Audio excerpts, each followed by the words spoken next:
Hey folks, my name's Todd, and on behalf of Bellcom Training, I'd like to thank you for joining me today for Transparent Communication Video 11. We've already talked about transparent communication in previous videos. If you haven't seen them, I'd highly recommend you go back to video 1. I'll have a link at the very end of this video and down in the description. Keep in mind that transparent communication, the overall big picture, is all about honest, clear, concise communication streams with your people. Now, when I say your people, I'm talking, let's say you're in a leadership role, you have reports, you got to be honest with your people. But it also goes the other direction. It goes up the food chain as well.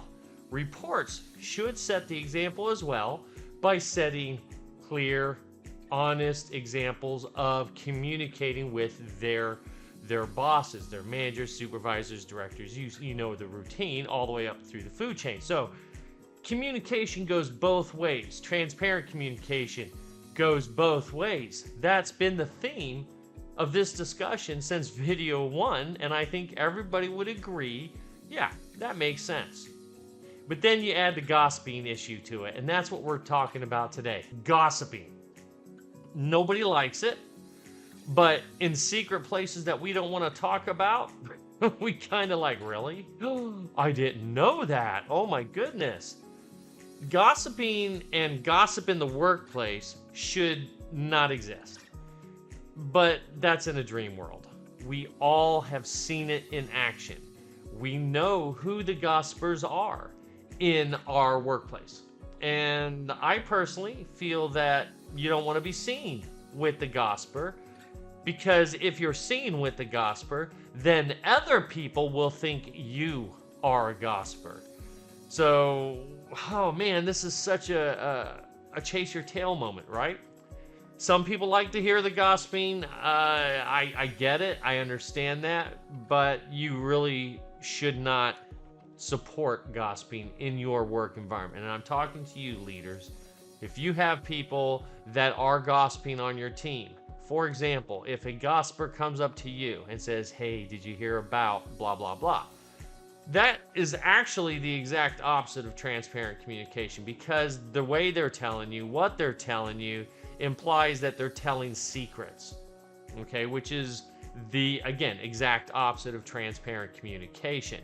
Secrets, they're secretive. So if they're telling secrets to you about someone else, I can pretty much guarantee that they're telling secrets about you to someone else.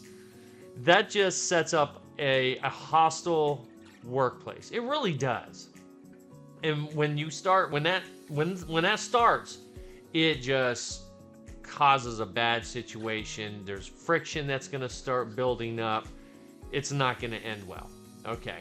So what can you do?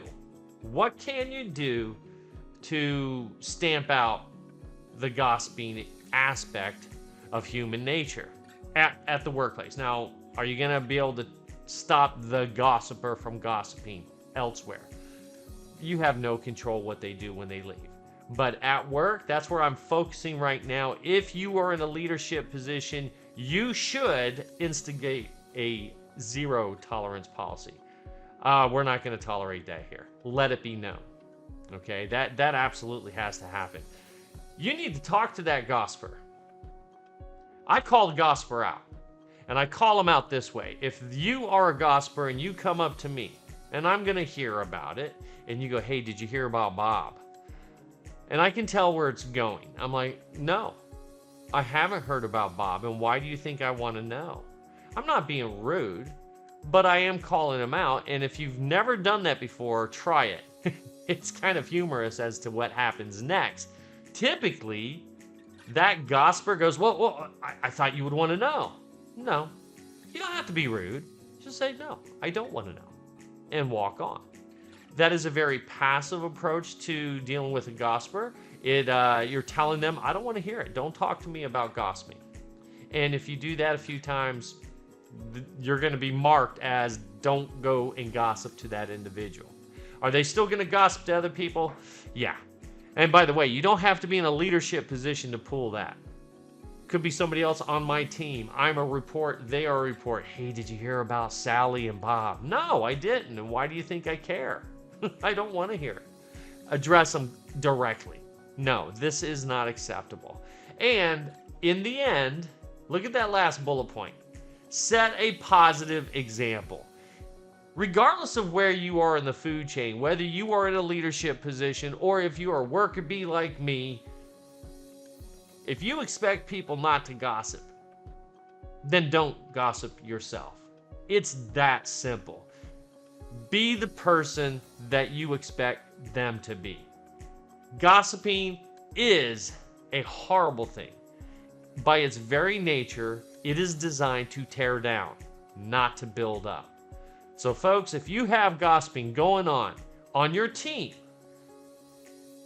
your fellow teammates, your co-workers, your boss, maybe your reports, doesn't matter where you are, you need to address it. And the sooner, the better. All right, well, that's all I have for today on gossiping and transparent communication. Hopefully you guys will go out and check out some of my other classes. One of the classes I'd like to mention right now is dealing with difficult people. That goes into much greater depth on dealing with the gossiper. I actually have a very cool, positive way to influence that gossiper, and they won't even see it coming. So go check out Dealing with Difficult People on bellcomtraining.com. We'll see you in class.